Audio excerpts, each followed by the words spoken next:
Ya dari tahun 2001 yang tadi saya cerita, mulai di handphone dan sebagainya sampai saya punya restoran itu pun saya punya utang nggak lunas-lunas. Sebenarnya masih punya utang. Masih punya sampai utang. 2018. Ya, sampai 2018. Jadi bahasanya begini, keahlian saya itu nambah hutang.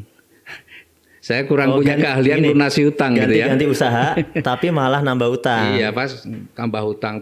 Dan memang sebenarnya karena dulu saya juga aktif di organisasi, dan di organisasi itu organisasi pengusaha ya, itu kan memang kadang-kadang kita ini justru aneh, berlomba-lomba hutang. Jadi kalau kita punya utang masih sedikit itu diejek. Welcome to Best Podcast, Go Berkah No Riba. Assalamualaikum Pak Ahdan Haris. Waalaikumsalam Kapten Nur. Pak Haris ini termasuk yang paling populer, kalau di setiap presentasi kita nama Pak Haris selalu tersebut terus. Karena ada di flip chart ya. Ada di flip chart, betul. Ada di flip chart ya, dan ada di slide presentasi. Iya. Pak Haris ini memang salah satu tokoh inspiratif kalau menurut saya. Pak Haris ini seorang pengusaha ya, tapi mau bergabung ke bisnis direct selling. Iya. Nah, itu kan sesuatu yang menjadi nilai tambah tersendiri, karena kebanyakan kalau orang cerita tentang bisnis direct selling bercerita tentang kesengsaraan. Misalnya mantan apa dulu sengsara. Nah, Pak Haris ini malah dulunya pengusaha. Benar, Pak Haris itu dulunya emang pengusaha? Ya, pengusaha, tapi terpaksa awalnya sih sebenarnya. Jadi gini, Pak Nur, jadi saya ini kan memang terlahir bukan dari keluarga yang cukup secara ekonomi ya, tapi kalau kasih sayang cukup. Cuma secara ekonominya ya pas-pasan lah. Karena saya ini memang dari SMA itu sudah mulai mandiri.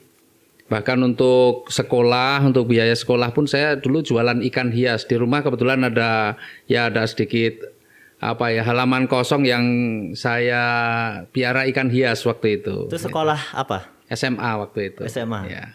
Jadi sudah mulai sejak SMA itu udah mulai bagaimana mencari uang gitu ya, apalagi setelah kuliah gitu. Jadi kondisi awal SMA kuliah itu sebenarnya kondisi keluarganya bukan kondisi yang atau pengusaha atau punya, itu bukan. Jadi bapak saya ini memang wira swasta, tapi wira swasta untuk kategori sukses jauh dari kata sukses. Kemudian ibu saya ini guru SD. Ya kita tahulah kehidupan guru SD, berapa penghasilan guru SD, apalagi orang swasta kalau nggak sukses ya kecil-kecilan begitu ya. Untuk istilahnya hari-hari saja udah pas-pasan lah, bisa cukup untuk makan. Kebetulan saya 5 bersaudara, jadi untuk makan satu keluarga aja insya Allah udah, kalau cukup tuh udah luar biasa gitu. Pak Haris nomor berapa? Kebetulan saya nomor 1. Ya. Nomor 1, jadi memang semacam punya PR berarti pikirannya ini. Iya, jadi justru karena saya nomor 1, memang saya benar-benar saya harus bagaimana bisa meringankan beban orang tua waktu itu begitu. Ya. Kemudian perkembangan usahanya gimana tuh Pak? Kan dari SMA ya, kemudian kuliah. Ya, jadi kalau usaha saya ini banyak banget, nah, artinya usaha dalam rangka mencari uang ya. Waktu saya kuliah, saya juga ngumpulin fotokopi. Jadi kalau dosen ngasih tugas yang harus perlu difotokopi ya saya bagian koleksi, mengkolek lah. Teman-teman yang mau fotokopi, saya carikan fotokopi yang bedanya cuma dulu 12,5 ya, 15 rupiah, saya carikan yang 12,5. Jadi ada selisih 2,5 rupiah, tapi kali berapa itu dulu. Terus kemudian ya dalam perkembangannya saya ini sebenarnya kecelakaan nih Mas Nur. Jadi saya ini pernah jadi fotografer ya, fotografer wisuda yang motret-motret dijual itu. Nah, ini gara-garanya sebenarnya waktu itu saya ditanya oleh teman kuliah saya, "Haris, kamu bisa motret enggak?" Ya karena nanyanya di hadapan orang banyak, pantang bagi saya untuk mengatakan tidak, kan malu juga gengsi. Saya bilang, bisa lah, masa motret begitu aja nggak bisa. Padahal demi Allah saya pegang kamera aja belum pernah sama sekali. Ya. Nah waktu itu beberapa hari kemudian, saya kira itu hanya pertanyaan biasa saja. Tapi beberapa hari kemudian ya teman saya tidak nanya ke saya, "Besok kamu ada acara enggak?" Saya nggak ada acara.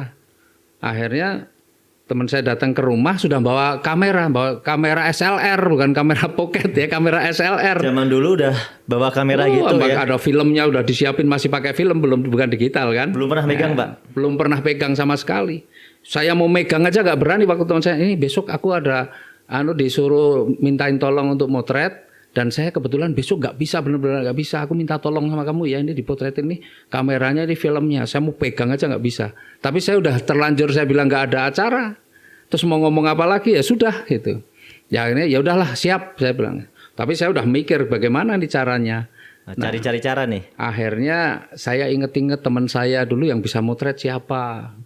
Wah ketemulah itu teman SMA. Saya datengin dia, saya minta tolong sama dia. Akhirnya yang motret dia, bukan saya. Tapi hasilnya kemudian saya serahkan Tapi ke Pak Aris ikut kan? Ikut nemenin? Ikut nemenin. Tapi sama sekali saya nggak pegang kamera, yang motret teman saya. Jadi selesai acara, saya serahkan itu filmnya ke teman saya dan dicetak hasilnya bagus. Senang teman saya. Nah suatu ketika datang lagi dia nanya, ada acara lagi nggak? Besok ada acara nggak? Saya bilang nggak ada acara. Tapi itu beberapa bulan kemudian ya. Terus dia datang lagi, aku minta tolong. Bayangan saya minta tolong teman saya lagi kan, beres saya pede. Tapi ternyata teman saya nggak bisa. Teman saya benar-benar nggak bisa. Saya paksa nggak bisa. Waduh, ini saya udah kehilangan cara bagaimana. Akhirnya saya diajari aja. Kalau motret begini aja lah. Paling nggak jarak 3 meter, kurang lebih diafragmanya 5,6, udah jepret aja udah. Akhirnya orang itu foto pernikahan itu ada yang ya diajarin cuma jarak 3 meter. Kalau fotonya keluarga banyak kan saya mundur, tapi tetap saja di sini tetap 3 meter. Wah hasilnya berantakan. Dan disitulah teman saya tuh kecewa berat sama saya. Alasan saya pusing saya, tapi pusingnya bukan pusing penyakit, pusing pikirin ini. Ngatur diafragmanya, ngatur jarak saya nggak bisa, pusing pas garap itu kan. Nah, terus? Nah, ya singkat cerita teman saya kena klaim lah, saya nggak ngerti itu. Tapi beberapa lama kemudian terus ya, saya diajakin motret yang tidak berisiko katanya.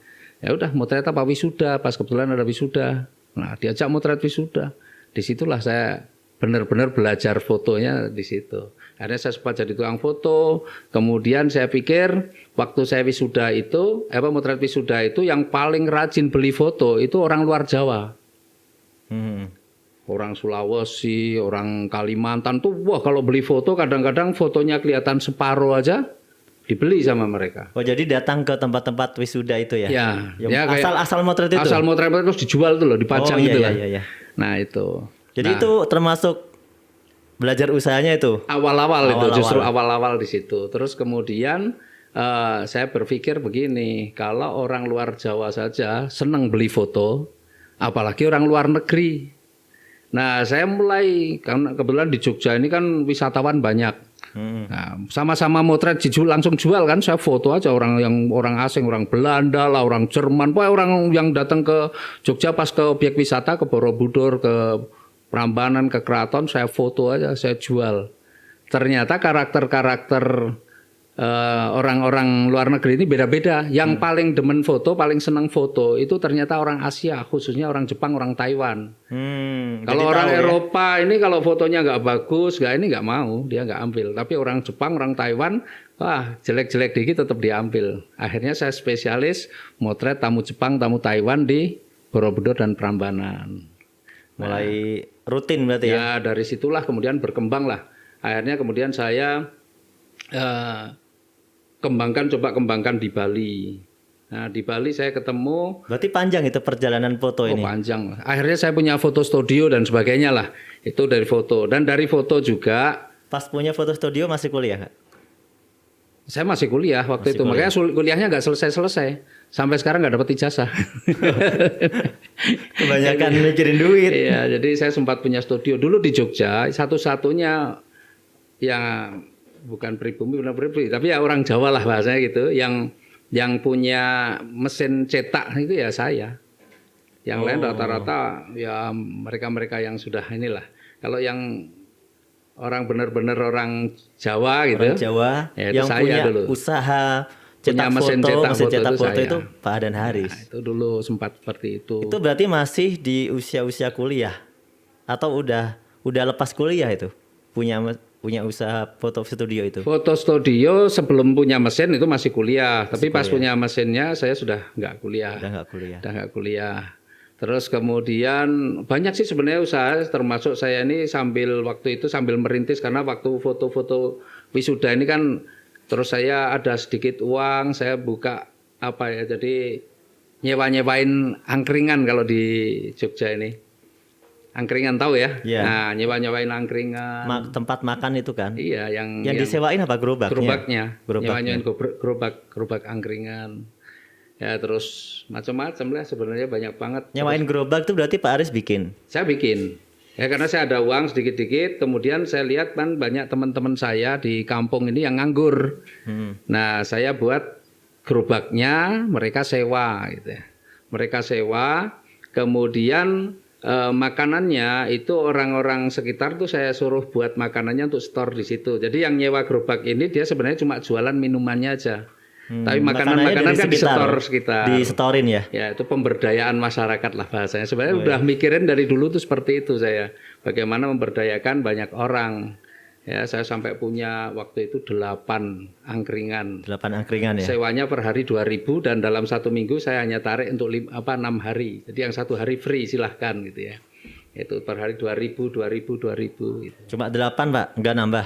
Nah waktu itu sebenarnya saya pengen perbanyak. Cuma akhirnya ya karena masih muda ada sebutan yang panggilan yang kadang-kadang membuat saya ini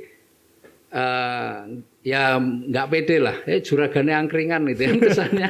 Tapi kan juragan ya. Ya tapi kan juragan. Angkringannya itu waktu itu saya masih ya kadang-kadang kurang keren gitu ya. Ya gitu. Terus apalagi nih berkembang ya, lagi. Berkembang lagi. Nah waktu itu 98 itu karena sebenarnya saya sudah mulai nih merasa nyaman waktu itu di dalam bisnis karena saya sudah punya karyawan, saya sudah punya ya banyak lah, saya punya banyak karyawan dan saya udah kerjasama dengan biro-biro travel, jadi mereka-mereka yang punya tamu itu tinggal pas di Borobudur di Prambanan saya sudah ada tim saya yang motret, kemudian bahkan bukan hanya foto termasuk videonya. Akhirnya saya juga berkembang karena saya buka di Bali juga dan saya mendapatkan kepercayaan dari salah satu travel di Bali yang tidak punya cabang di Jogja untuk menghandle tamu mereka yang ke Jogja. Nah, saya tidak dapat apa-apa selain dapat komisi. Jadi kalau tamunya itu di Jogja, ya saya ngurusi semuanya, tapi ketika mereka belanja, saya dapat komisinya. Itu tahun berapa kira-kira? Ya itu tahun 96 97.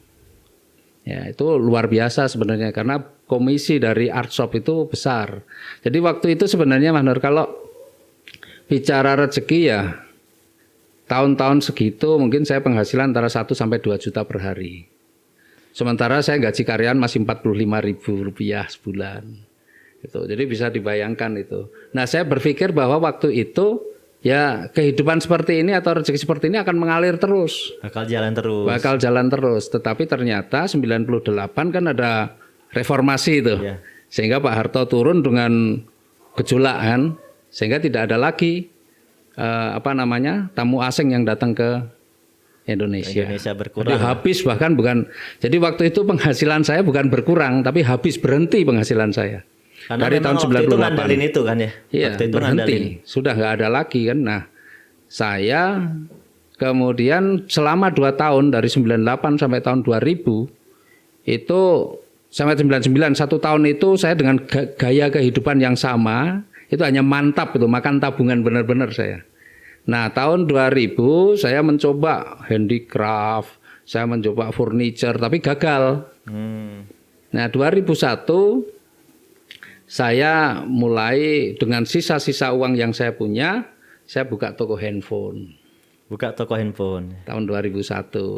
Ya, itu termasuk di sana gede nggak kalau di Jogja waktu itu, Pak? Awal memulai ya disitulah sebenarnya saya punya utang pertama sih. Jadi setelah saya buka toko handphone, waktu itu kan yang namanya kartu perdana itu kan harganya mahal banget. Harganya bisa sampai ya tergantung nomor cantik atau enggak kan gitu ya. Jadi harganya luar biasa, paling murah 400.000 tapi bisa sampai jutaan. Nah, pas awal-awal uang saya investasikan di situ, baru berapa hari ya kebobolan, akhirnya habis. Nah, disitulah saya kemudian baru mulai utang kebobolan pertama. Itu pencurian. Ada pencuri masuk ya, ada pencuri masuk. Counter ya, kayak counter handphone. Nah, tapi ya disitulah akhirnya saya punya utang pertama kali dan ya saya jalankan usaha ini akhirnya berkembang juga. Bahkan saya menjadi distributor handphone di Jogja, ya tidak bisa dibilang terbesar enggak, tapi distributor handphone di Jogja ya lumayan besar lah. Dan waktu itu akhirnya saya juga malah ditunjuk jadi Ketua Paguyuban Pengusaha Seluler Jogja. Ketua Paguyuban Pengusaha Seluler. Iya, Jogja. Ya karena saya jadi distributor di situ gitu ya. Nah, cuma waktu itu kan memang saya distributornya handphone yang black market. Nah, handphone black market. Nah, sehingga pas waktu itu juga sempat black market dilarang, akhirnya Hilang berhenti lagi kan. Berhenti lagi. Gitu. Tapi waktu itu sih sebenarnya sebelum berhenti saya udah mikir, jadi distributor handphone itu sangat berbeda dengan kehidupan saya yang sebelumnya. Kehidupan saya sebelumnya cenderung di pariwisata lah bahasanya begitu. Itu free, saya banyak waktu, saya benar-benar punya banyak waktu. Bebas ya. Iya, tapi begitu saya jadi distributor handphone, saya ini justru kerjanya lebih keras daripada karyawan. Artinya karyawan belum datang, saya udah datang karena saya ngecek stok handphone dan sebagainya. Karyawan sudah pulang, saya juga masih ngecek lagi. Jadi hasilnya lumayan sih, hasilnya lumayan. Cuma waktu itu saya mulai berpikir bahwa saya ini sebenarnya menciptakan penjara untuk diri saya sendiri. Meskipun diberi hasil yang besar, tapi kebebasan saya seperti nggak ada. Mau pengen umroh, waduh, kalau saya tinggal umroh 9 hari nanti bagaimana? Karena yang order handphone kan saya. Semua yang order handphone saya. Karyawan saya nggak ada yang bisa ngorder. Karena khawatir juga kalau dia ngorder nanti bisa ngorder sendiri kan. Iya, kalau ketahuan channelnya, juga kan? ngerti caranya. Nah, itu. Nah, akhirnya saya merasa, aduh ini kok kayaknya saya harus mencoba yang lain itu. Nah, waktu Ketemu itu usaha baru lagi. jadi kontraktor. Kontraktor ya. Jadi saya sempat jadi kontraktor, bahkan jadi ketua asosiasi kontraktor di Jogja. Jadi gitu instan gitu aja, Pak. Ya kalau pengusaha ini kan tidak perlu pinter. Jadi enaknya sebenarnya kalau jadi pengusaha itu tidak perlu pinter. Tapi kalau jadi karyawan harus pinter. Harus pinter Iya. kalau jadi karyawan. Kalau karyawan harus pinter, pengusaha nggak perlu pinter. Karena saya nggak bisa apa-apa juga kan. Tapi saya bisa. Jadi jadi kontraktor yang penting ada orang-orang yang pinter yang saya manage kan. Akhirnya saya bisa punya proyek macam-macam dan sebagainya. Akhirnya malah ditunjuk jadi ketua. Nah, jadi kontraktor. Nah, cuma sekali lagi di kontraktor itu juga ini satu-satunya usaha yang orang tua saya nggak setuju. Kontraktor itu. Ya, Alasannya apa? Jadi bapak saya melihat bahwa dunia konstruksi, ya mohon maaf nih, dunia konstruksi itu apalagi yang proyek-proyek pemerintah, ya identik banyak permainan-permainan yang ada di situ. Jadi kalau kita benar-benar mau bersih begitu ya sulit. Nah ini kalau tinjauan dari sisi agamanya kan agak rezekinya ini agak-agak nggak aman lah gitu ya, nggak aman. Jadi waktu itu bapak saya nggak setuju. Cuma saya nekat karena saya lihat rezekinya wah lumayan ini. Uangnya gede. Ya, uangnya gede. Tapi ya Allah kasih cobaan lagi. 2006 saya dapat proyek lumayan gede. Tapi 2006 di Jogja kan gempa. Proyek yang belum selesai baru dibangun ya sudah 80% lah. Gempa hancur lagi, habis. Nah waktu itu memang dari pemerintah janjinya ada eskalasi, artinya ada penyesuaian harga. Tapi ternyata nggak ada sehingga saya harus bangun lagi mulai dari nol padahal harga materialnya lebih mahal, tenaga kerjanya lebih mahal. Yang kemarin dibangun itu diulang lagi? Diulang lagi. Modal sendiri? Modal sendiri. Akhirnya saya rugi berapa ratus juta, itu lumayan besar di situ. Itu. Nah, disitulah momentum saya mikir yang lain lagi. Jadi pengalaman resiko ini bermacam-macam. Betul. Ya, mulai pikir lagi dapat lagi, Pak. Akhirnya saya coba di properti. Ya, itu. Dan ya banyak sih kalau usaha-usaha yang lain-lain sih banyak gitu ya di properti. Terus kemudian yang saya sempat ambil juga franchise restoran. Ya itu usaha yang saya yang terakhir sih sebelum kemudian saya kenal PT Best ini. Ya saya terakhir adalah punya usaha restoran. Ambil franchise. Ya. Masih jalan nggak? Udah saya tutup sejak 2018. Terakhir ketika saya kan kenal PT Best Februari 2018. Restorannya udah tutup di bulan ya lepasnya bulan November 2018. Berarti masuk PT Best dulu sebenarnya ya? Masuk PT Best dulu karena sudah yakin hasilnya di sini luar biasa, sudah saya tinggalkan yang lain gitu. Ya itu perjalanan bisnis ya atau usahanya Pak Aden Haris. Mungkin banyak teman-teman kan yang pengen tahu sebenarnya ini Pak Haris ini pengusaha beneran atau enggak gitu kan? Atau jangan-jangan cuma buat branding seorang pengusaha biar keren gitu kan? Dan ternyata memang pengalamannya luar biasa gitu. Sehingga mungkin Pak Haris, nah jadi pertanyaan kedua nih, jadi kenapa bisa tertarik dengan PT Best kan begitu kan? Iya, jadi begini ya, kebetulan waktu itu saya itu kan ya dari tahun 2001 yang tadi saya cerita mulai di handphone dan sebagainya sampai saya punya restoran itu pun saya punya utang nggak lunas-lunas. Sebenarnya masih punya utang. Masih punya sampai utang. 2018. Ya, sampai 2018. Jadi bahasanya begini, keahlian saya itu nambah hutang. Saya kurang punya keahlian lunasi utang gitu ya. Ganti usaha, tapi malah nambah utang. Iya, pas tambah hutang. Dan memang sebenarnya karena dulu saya juga aktif di organisasi, dan di organisasi itu organisasi pengusaha ya, itu kan memang kadang-kadang kita ini justru aneh, berlomba-lomba hutang. Jadi kalau kita punya utang masih sedikit itu diejek. Pengusaha utangnya sedikit tuh belum layak kayaknya, belum dipercaya bank gitu kan. Nah, jadi semakin besar hutangnya itu semakin bangga. Nah, itu dulu perlombaan banyakan utang pemahamannya gitu ya. juga waktu dulu masih beda ya. Kalau beda. Sekarang kan arahnya kan gimana nggak punya utang. Kalau dulu masih keren-kerenan punya utang. Karena dulu itu saya sempat mendapatkan pelajaran namanya hutang itu mulia. Ada pelajaran hutang itu mulia. Ada seminarnya malah. Iya, hutang itu mulia. Iya. Karena dari hutang itu ada bunga, dan bunga itu bisa untuk gaji karyawan. Berapa orang karyawan mereka yang bisa hidup dari hutang kita kan gitu. Bahkan dulu juga ada yang bilang juga bahwa hutang itu sebenarnya rezeki yang dipercepat. Ya, belum saatnya punya tapi sudah bisa punya kan, rezekinya dipercepat. Belum saatnya punya mobil bisa udah pakai mobil kan, rezeki dipercepat gitu ya. Nah itu jadi waktu itu nggak mikir bahwa tentang dosa riba dan sebagainya. Ya, yang penting dalam utang. Nah, kemudian saya kenapa tertarik ya, waktu itu sebenarnya secara tiba-tiba, saya tidak tahu, tidak kenal sebelumnya, saya dimasukkan di satu grup WA. Grup WA. Judulnya Solusi Bebas Riba. Nah, dari judulnya saya nggak ngerti, waktu dimasukin saya nggak ngerti, tapi saya pas buka handphone itu sudah ada satu grup WA, tapi chatnya udah banyak banget. Udah rame gitu udah ya. Rame, udah banyak isunya ya. Loh, kok ada masuk ini apa? Nah, dari judulnya saya udah tertarik dulu, Solusi Bebas Riba. Karena saya juga ngalami kadang-kadang pusing juga kita punya utang nih kalau giliran bayar-bayar. Kebetulan saya juga udah mikir nih, saya ini kayaknya kerja ini apa yang saya dapat cuma habis buat bayar utang lagi. Kapan saya bisa nikmati gitu kan. Nah, terus kemudian saya lihat di situ ada 2 video waktu itu. Yaitu video yang pertama, video ibu-ibu ya Bu Lilis ya, waktu itu ya. Dalam waktu 2 bulan sudah dapat Fortuner, dapat Mobilio, keterangannya di situ, dan Haji Plus. Wah, ini keren banget, 2 bulan bisa dapat segitu. Waktu itu kan bayangan ya Fortuner ya sekitar 500 juta, Mobilio waktu itu ya anggaplah totalnya 800-an juta lah ya. Dalam waktu 2 bulan. Ini usaha apa ini 2 bulan bisa dapat segitu banyak. Kemudian dulu ada anak muda yang masih mahasiswa dari Palembang, 1,5 bulan dapat Mobilio. Nah, saya ini usaha restoran saya yang modalnya miliaran, itu sebulan paling 80 juta. Itu modalnya beneran miliaran, Pak? Miliaran. Karena saya pakai namanya saja udah bayar 1 miliar untuk 10 tahun. Franchise nama itu? Franchise nama itu. Itu hanya dapat surat kertas perjanjian saja, berhak menggunakan nama itu selama 10 tahun. Setelah itu masih ada lagi? Loh, tempatnya, segala macam perlengkapannya kan belum termasuk itu. Berarti berat ya jadi pengusaha ya, kalau pakai cara-cara itu gitu. Iya, nah itu. Ya sebenarnya franchise saya pernah, franchise pendidikan juga pernah, tapi nggak berhasil juga. Bimbingan belajar? Iya, pernah. Saya pegang untuk wilayah Sulawesi Selatan dulu, tapi ya nggak berhasil lah kalau itu. Pak Aris kan di Jogja. Ya, tapi kan yang masih terbuka di di Sulawesi Selatan waktu itu. Jadi saya ambil di sana ya.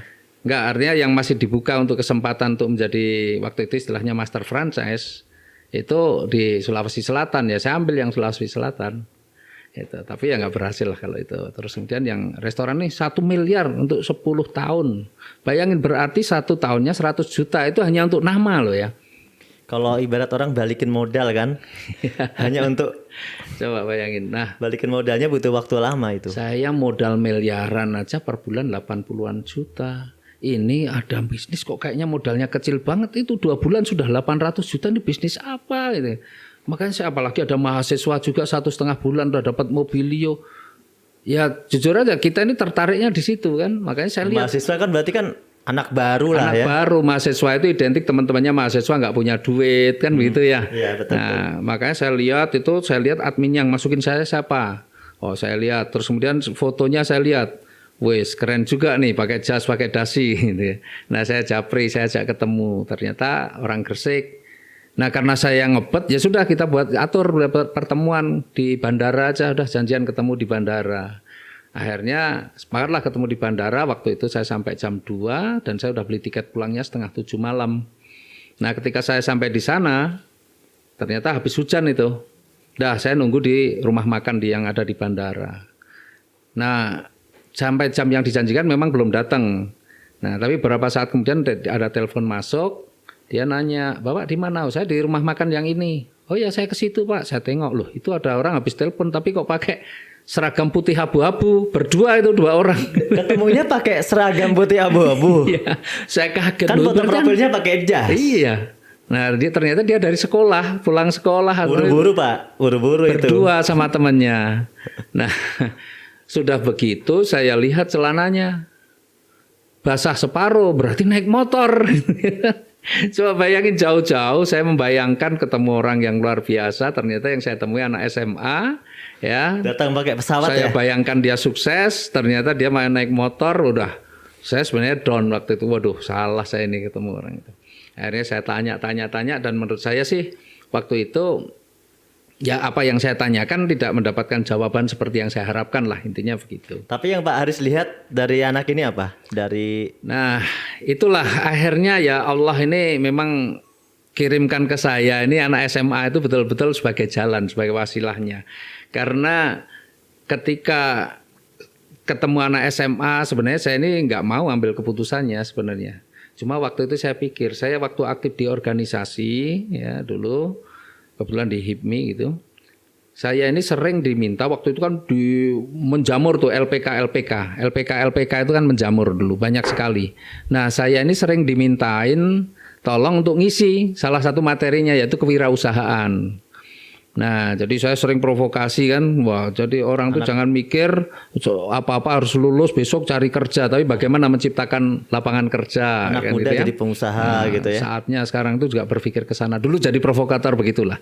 Nah, faktanya sekarang di hadapan saya ini ada anak SMA yang lagi mulai usaha.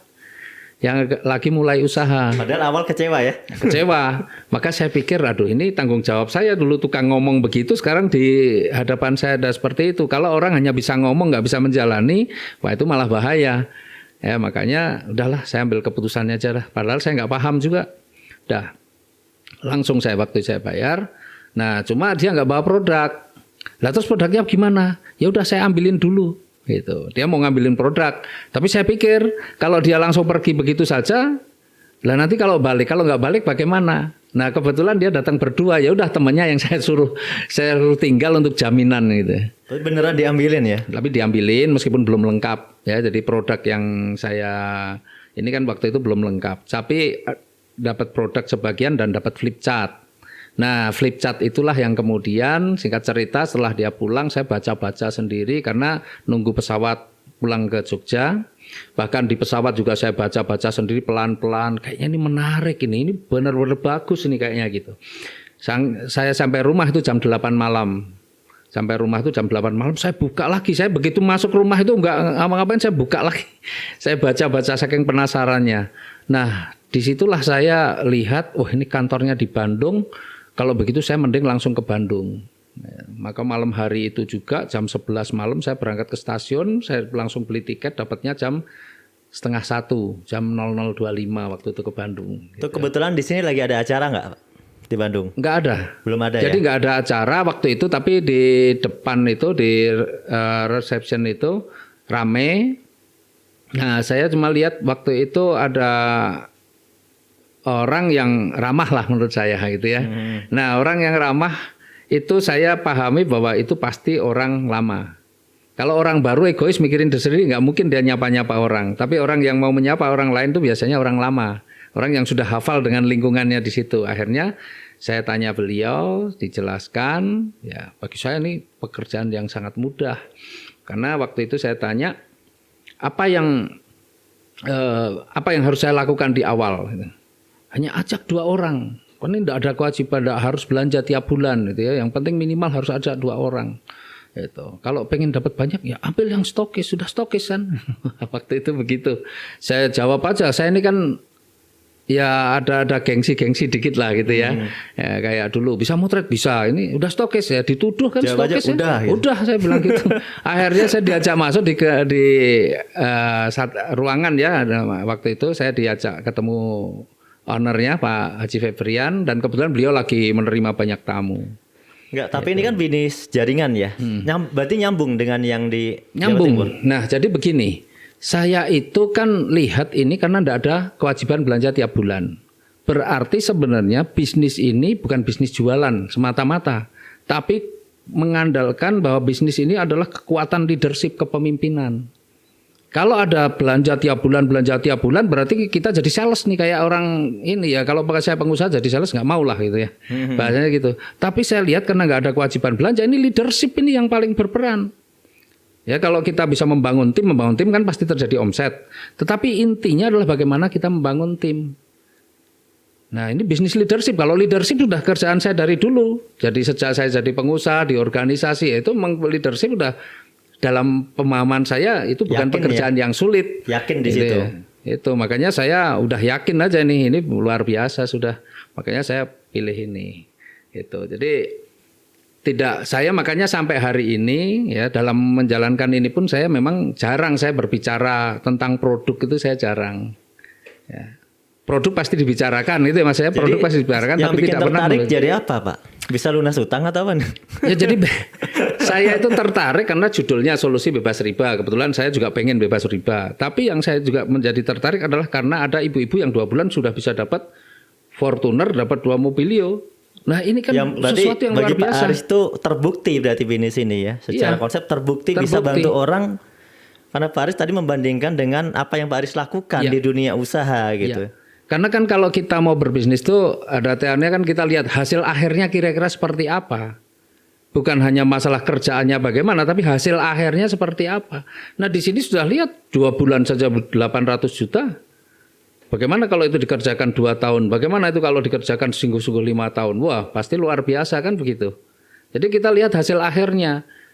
Bukan hanya sekedar pengen seneng ikut-ikutan, teman saya ikut, saya nggak begitu. Tapi saya lihat hasil akhirnya dan ini di PT BES ini, masya Allah luar biasa dahsyat. Oke ini kita ungkap ya. Tadi kan ketemu anak muda yang di Gresik apa aja? Ya di Gresik Mas Naufal Baihaqi. Itu Mas Naufal ternyata ya. Mungkin ini Mas Naufal juga nanti nonton sama tim-timnya biar seneng juga. Ternyata Mas Naufal ini termasuk sangat-sangat berani ya, bisa menghadirkan pengusaha dari Jogja ke Gresik. Dan itu dahsyat bagi saya. Keberanian dia untuk menemui saya sendiri dengan keterbatasan pemahaman tentang bisnis itu adalah sesuatu yang luar biasa.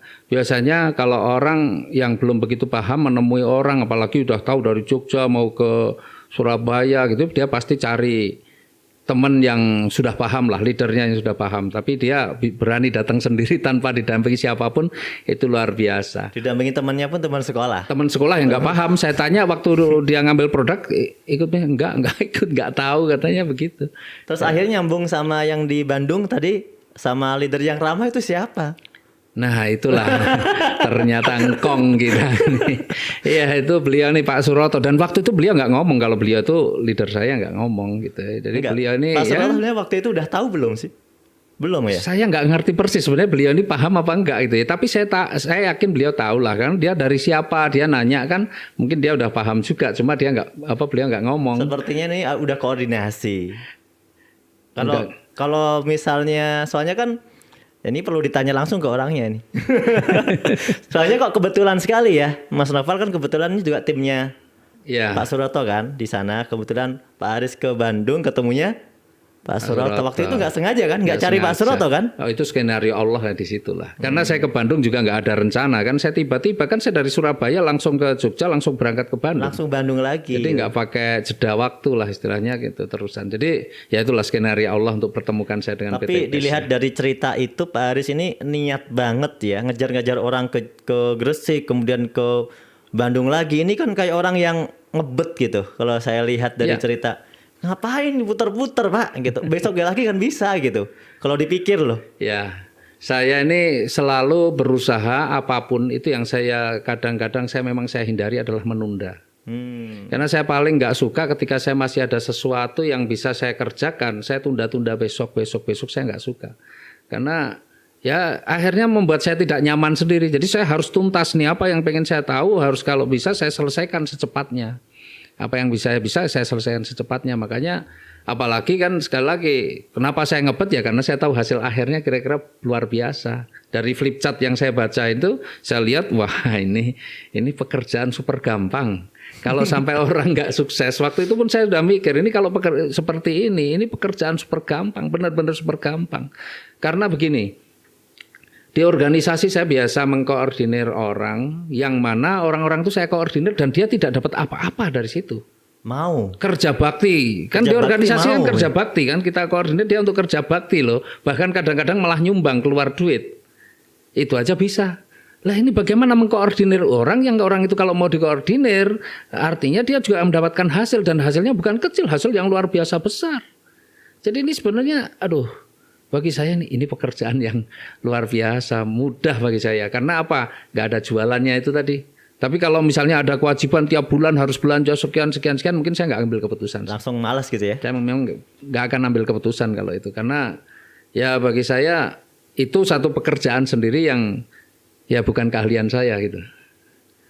Itu. Nah, kemudian setelah Pak Haris nih memutuskan bergabung, nah kabarnya kan Pak Haris ini sangat cepat prestasinya. 2 bulan aja sudah bisa dapat kalau nggak salah dua Pajero. Nah, itu gimana itu caranya Pak? Ya, jadi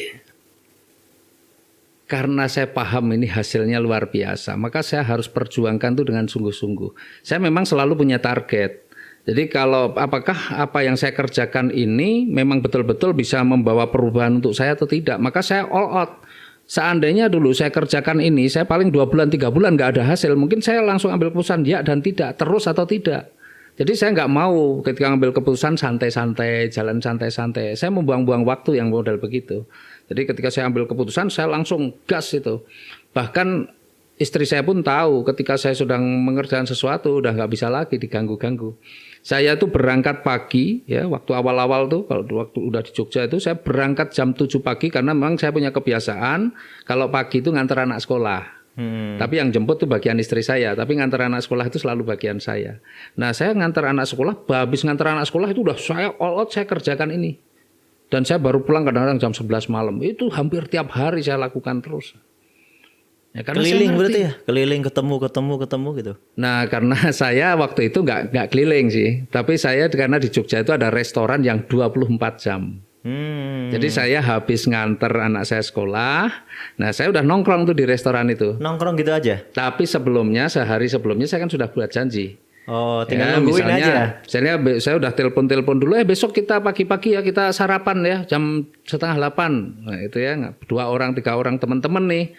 Akhirnya ketemu di situ sambil sarapan. Nanti saya udah buat janji lagi. Jam 10 nanti ya ketemu ya di sini ya rumah makan yang sama, ngopi-ngopi. Jam 12 kita makan siang lah, udah lama gak ketemu, makan siang, sore ngopi-ngopi, makan malamnya ngopi-ngopi lagi gitu bahasanya. Kerjanya nungguin orang aja. Cuma nongkrong di situ terus, tapi orang pada datang pulang, ada yang datang lagi pulang, ada datang lagi. Sisi gitu. Positifnya punya teman banyak Pak Harisnya.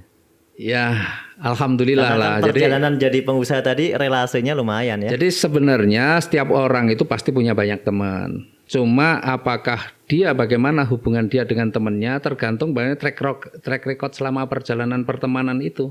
Karena kalau selama berteman mungkin dia nggak pernah merugikan, selalu berbagi dengan orang lain, insya Allah track record kita bagus. Sehingga kita juga akan mudah mempengaruhi teman-teman yang lain. Tetapi kalau track record kita nggak bagus kan memang di bisnis, apalagi bisnis jaringan, ini track record itu sangat penting banget. Ya, image citra diri kita ini kan sangat penting. Maka itulah yang harus kita bangun gitu ya. Termasuk di PT BES ini saya sangat berusaha membangun citra diri yang positif gitu. Mungkin ini nyambung dengan pertanyaan saya selanjutnya. Bagaimana cara Pak Haris ini membina timnya? Ya. Iya kan? Cara Pak Haris membina timnya sehingga timnya sekarang kan luar biasa lah. Semua orang tahu lah. Ya, tim sahabat karib ini kan. Iya. Nah tapi saya belum tanya nih tentang ini ya, tentang apa namanya karib ini. Iya. Ini baru sekitar 1 bulan apa 2 bulan. Iya. Setiap acara-acara saya lihat pamflet itu ada tulisannya karib. Kok timnya Pak Haris nih brandingnya karib ya. Sebelum saya tanya ke strategi, mungkin saya tanya tentang karib dulu Pak. Ini karib sebenarnya apa ini Pak? Karib ini kan sebenarnya sesuatu yang bukan asing lah untuk di PT BES ya. Karena kan kita lihat, saya ini melihat bahwa PT BES ini visinya membantu umat bebas hutang riba. Iya, betul. Betul kan ya, membantu umat bebas hutang riba. Itu artinya visi yang luar biasa ini. Visinya itu dunia akhirat. Dunia akhirat, orang punya riba ini dunianya nggak aman, akhiratnya terancam. Ya, artinya visinya yang luar biasa. Nah, saya pengen mengembalikan kepada teman-teman itu bagaimana dia bekerja menjalankan usaha bersama PT BES ini sesuai dengan visi PT BES, yaitu bantu umat bebas hutang riba. Karena selama ini ya saya melihat banyak teman-teman itu yang mengerjakan dengan cara yang berbeda, artinya dengan cara kayak sales jualan. Bukannya nggak boleh, jualan boleh, sah saja berniaga begitu. Tetapi kan kita ada pepatah bukan pepatah lagi lah. Ya. Kalau kita tanam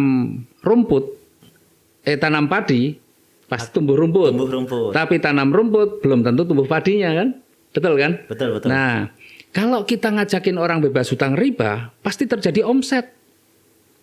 Karena orang yang pengen bebas hutang riba, mau nggak mau harus belanja produk. Berarti ada omset kan? Tapi kalau kita hanya jualan, bisa jadi pertanyaannya banyak, belum tentu terjadi penjualan, ya.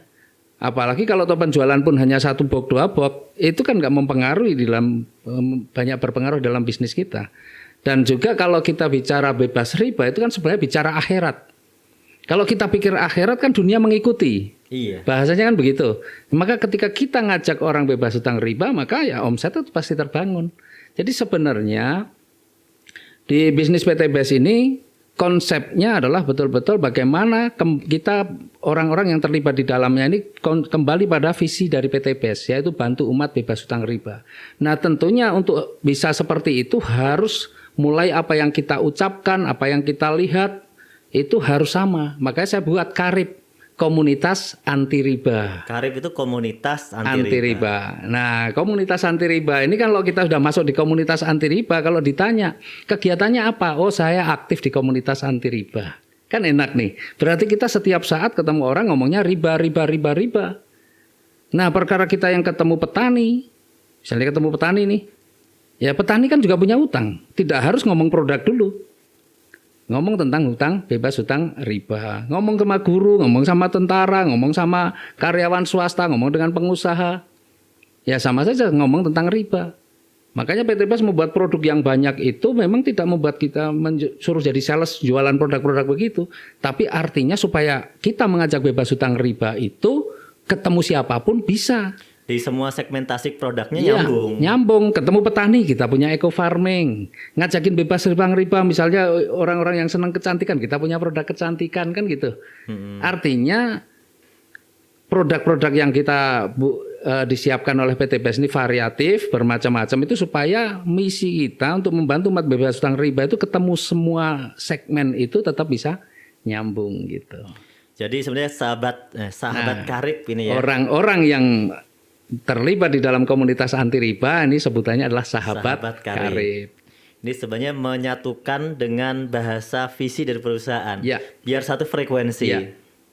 Biar nyambung terus gitu ya, jangan sampai meleset-melesetnya ke situ. Jadi bantu umat bebas hutang riba. Menarik ini, perlu kita duplikasi ya buat mitra-mitra semuanya. Nah, saya kembali ke sebelumnya tadi tentang cara membina mitra atau tim. Pak Adhan Haris, bagaimana nih Pak dengan tim yang sebesar ini? Kan mereka pastinya berawal dari mungkin latar belakang beda-beda. Kemudian kadang-kadang pemahaman bisnisnya juga beda-beda. Bagaimana cara Pak Haris ini membina tim ini biar sesuai dengan yang Pak Haris harapkan? Iya. Makanya gini, menurut saya membuat grup itu namanya hebat sebenarnya. Hebat. Tim hebat. Tim gitu hebat. Ya, tim hebat. Namanya hebat itu berarti unggul dan sebagainya. Itu ada dari nama saja punya makna. Tetapi di balik nama hebat itu juga ada maknanya lagi. Hanya itu humble, harus rendah hati. Karena kita paham bahwa di dalam tim saya ini orang dengan berbagai latar belakang. Ada yang latar belakang dia pegawai, dia pejabat juga ada, dia pengusaha juga ada, dia yang karyawan ada, yang pengangguran ada, bermacam-macam nih. Ini kalau kita tidak bisa satukan mereka masih terbawa dalam kebiasaan-kebiasaan mereka sebelumnya, ya susah untuk bisa sukses di usaha ini. Maka satu hal yang mereka harus punya adalah rendah hati, Rendah humble. hati, humble. Ya, jadi nggak usah bawa-bawa lah. Mungkin di tempat lain atau misalnya saya di tempat lain, mungkin di organisasi lain ya punya jabatan-jabatan yang cukup tinggi.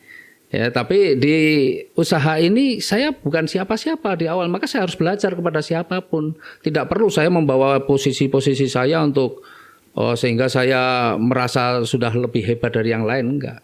Karena di usaha yang baru, siapapun, apapun latar belakang kita, berarti kita masih baru memulai. Itu anggaplah kita harus bisa mengenolkan diri kita. Kita harus bisa rendah hati, itu humble. Kemudian E-nya itu enthusiastic, antusias. Enthusiastic atau antusias? Antusias. Jadi semangat ya. Jadi di usaha ini kan kalau bicara modal kecil banget. Berapa sih modalnya? Kalau saya bandingin dengan usaha-usaha saya yang sebelumnya yang ratusan juta, yang miliaran, tidak ada apa-apanya kalau bicara modal. Kecil modalnya, tetapi yang harus besar adalah semangatnya. Kalau modalnya kecil tapi semangatnya juga kecil, ya bagaimana mau sukses? Semangatnya yang harus besar, maka harus antusias semangat. Karena semangat ini menular. Ya, semangat ini menular. Pak Nur semangat, saya nggak semangat, bisa jadi. Kalau saya lemes itu, yang orang yang semangat bisa ketularan nggak semangat. Tapi bisa juga sebaliknya. Mukanya aja ikut lemes. Nah, bisa juga sebaliknya, orang yang lemes melihat kita semangat, maka dia juga ikut semangat, kan begitu ya. Jadi artinya semangat itu juga menular. Maka orang-orang yang ada di grup saya harus semangat semua. Harus paham bahwa bisnis ini modal utamanya adalah semangat dulu.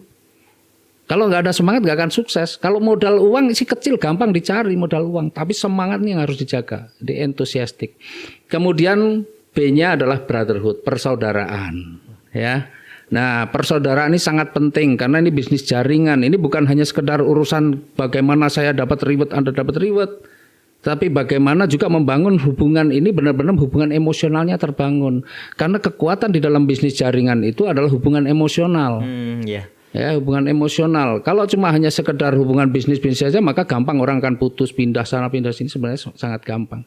Maka saya juga terapkan di dalam tim saya ini bagaimana supaya persaudaraan ini akan memunculkan sikap-sikap yang toleransi, sikap-sikap yang kemudian amanah, tidak saling ambil, tidak saling sikut, tapi bagaimana saling bekerja sama. Itu kan akan terbangun di dalam brotherhood itu, persaudaraan. Ya, kemudian A-nya tuh aktif. Ya. Aktif, jadi aktif dalam kegiatan-kegiatan yang diselenggarakan oleh tim maupun kegiatan-kegiatan yang diselenggarakan oleh perusahaan. Itu harus aktif. Karena informasi-informasi terbaru, update-update terbaru itu kan kalau kita nggak pernah aktif ya kita akan ketinggalan informasi. Nggak akan tahu apa-apa ya. Ya, padahal perubahan itu begitu cepat ya, perubahan ya di PTB saja produk-produknya bertambah. Kalau nggak aktif nggak ngerti ada pertumbuhan produk. Taunya itu saja. Padahal kita sudah varian produknya udah luar biasa pertumbuhan. Dan ilmu strategi itu juga selalu bertumbuh. Makanya kalau nggak aktif kita akan ketinggalan. Kemudian T-nya adalah teachable, pembelajar. Jangan merasa sudah pinter, tetap harus selalu belajar, ikuti. Ya mungkin belajar itu kan bisa dari siapa saja. Ya maka kalau ada training dan sebagainya ikuti. Karena orang kalau sudah merasa pintar, ya ibaratnya kalau buah itu udah masak ya berarti tinggal busuknya, ya kan? Makanya, makanya harus pembelajar, harus mau terus mengupgrade kemampuan maupun pengetahuannya. Itu menarik sekali itu kalimatnya ya. Kalau orang sudah merasa pintar, ibarat buah yang sudah masak, tinggal nunggu busuknya. Jadi bagusnya jangan merasa masak ya. Mentah aja terus. Iya, artinya harus mau belajar dengan siapapun. Karena belajar kita kan kadang misalnya gini, kayak saya dengan anak saya itu udah beda generasi, ilmunya udah beda. Saya kalau masalah IT saya ketinggalan jauh kan, maka saya malah kadang belajar sama anak saya. Bukan karena saya merasa tua pasti lebih pintar, lebih hebat, belum tentu juga. Maka kita juga kadang-kadang saya belajar dengan mitra-mitra. Karena banyak sekali mitra-mitra ini juga yang punya kemampuan komunikasinya, strategi-strategi yang ternyata juga lebih bagus banyak. Maka bagaimana saya juga tetap harus belajar gitu. Hebat ya. Jadi memang kita harus jadi orang-orang yang hebat. Jadi targetnya adalah bagaimana kita menjadi orang-orang yang hebat dengan prestasi yang hebat. Gitu. Jadi alhamdulillah ya, hari ini kita bisa dapat banyak nih ilmu dari Pak Aris. Mungkin ada satu dari hebat tadi yang perlu diperkuat lagi nih buat teman-teman. Bagaimana kira-kira pesan pesan dari Pak Aris ini buat teman-teman yang sedang menjalankan usaha ini? Ya. Jadi kalau di tim saya memang selalu berpesan begini. Jadi usaha ini akan mudah sih kita mengembangkan itu, mudah mengembangkan itu. Tapi mempertahankan yang kadang-kadang itu sulit. Maka salah satu cara bagaimana mempertahankan adalah membangun kebersamaan itu tadi. Brotherhood itu dari B-nya itu ada di tengah, itu kuncinya, pengikat gitu ya. Jadi bagaimana brotherhood itu benar-benar terbangun di tim saya ini. Karena untuk hancur itu ya menumbuhkan lebih mudah, tapi kalau tidak mau mempertahankan maka kehancuran itu juga akan lebih mudah juga, semakin mudah lagi. Artinya bagaimana teman-teman di tim saya ini harus menjadi orang-orang yang amanah. Kita ini orang yang tidak pernah takut ya bersaing, tidak sama sekali nggak takut bersaing. Tapi kita akan lebih senang apabila semua itu bisa kita bangun bersama. Makanya saya selalu sarankan pada tim saya, kalau kita punya acara share aja ke tempat, ke semua tim, nggak ada masalah. Yang penting jaga amanah kita. Kita jangan sampai mengambil haknya orang lain. Karena moto PT BES adalah go berkah no riba. Yang kita cari adalah keberkahan rezeki. Keberkahan rezeki itu akan kita peroleh ya kalau dengan cara-cara yang baik, tidak dengan cara menzolimi orang lain. Makanya kalau Anda bukan sudah buat pertemuan, seminar, kemudian ada grup lain ikut, silahkan saja, nggak ada masalah.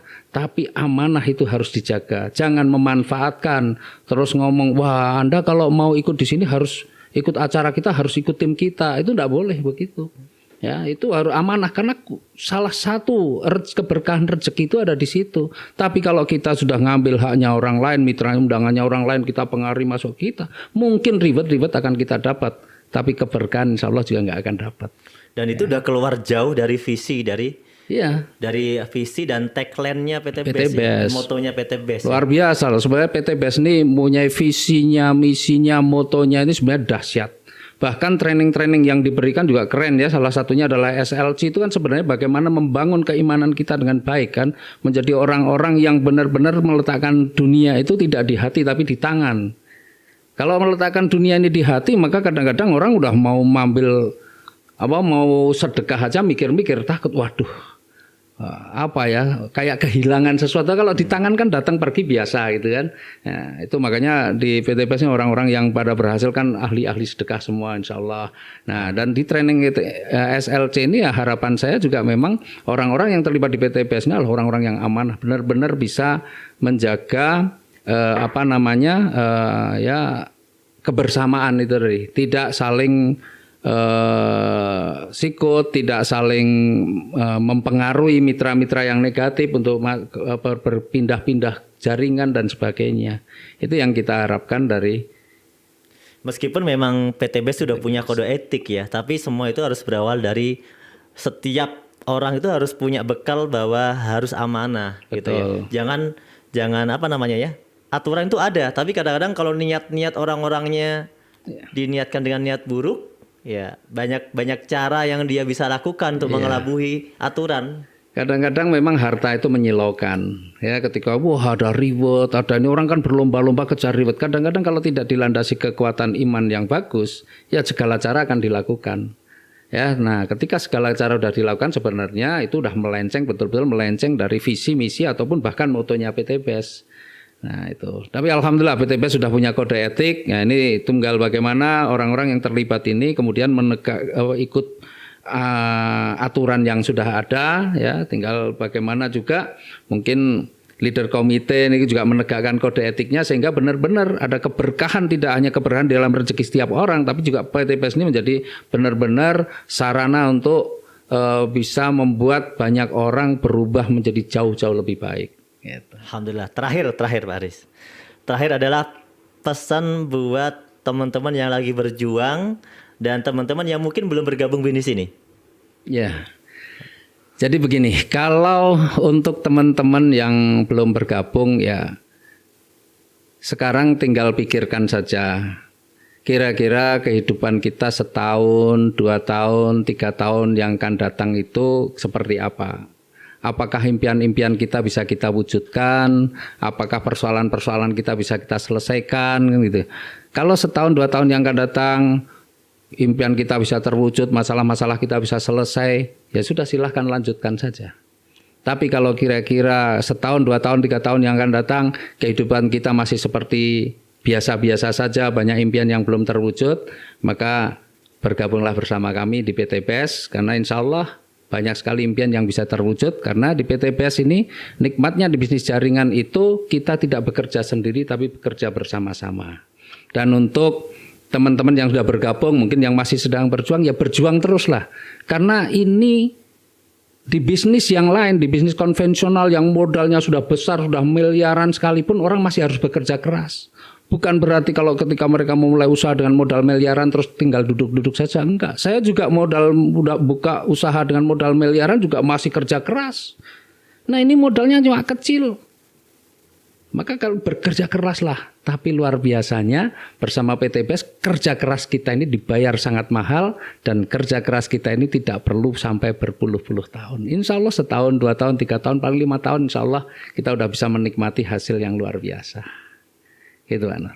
Ya. Terima kasih Pak Aris, hari ini sudah membagi ilmu, sharing tentang perjalanan suksesnya di PT BES. Ya semoga nanti di hari-hari yang lain kita nanti bisa ketemu lagi untuk sharing lagi. Ya kalau ketemu pasti ketemu lagi untuk sharing lagi. Kita ketemu. Nah, ya.